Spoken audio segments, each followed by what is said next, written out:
নমস্কার বন্ধুরা, কেমন আছো? আশা করছি ভালো আছো। আমি খুব একটা ভালো নেই, আগের মতোই আছি। ডাক্তার তো বলেছেন প্রায় 1 থেকে 1.5 মাস বেড রেস্টে থাকতে হবে। হাই জন্ডিস, বিলিরুবিনটা অনেক হাই হয়ে গেছে এবং লিভার ইনফেকশন হয়ে গেছে। যাই হোক বন্ধুরা, আগের দিন বলেছিলাম তোমাদের যে আমার সিংহাসনের যে দুর্গা মূর্তিটি দেখছো তার একটি গল্প আছে। ইতিহাস বলবো না, গল্প আছে। আজ তোমাদের সাথে সেই গল্পটিই ভাগ করে নেব।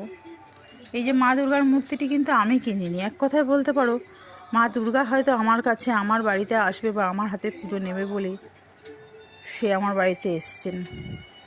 আসলে এই মূর্তিটি আমাকে আমার এক বান্ধবী দিয়েছেন, যে আমি আর ও আর কি কলেজে একসাথে পড়তাম। তারপরে তো বিয়ে হয়ে গেছে হঠাৎ। আমার বিয়ে 5-6 মাসের মাথায় একদিন বান্ধবী ফোন করলো যে তুই একটু দাদাকে নিয়ে আমার বাড়িতে আয়, অর্থাৎ আমার কর্তার কথা বললেন, তোর হাজব্যান্ডকে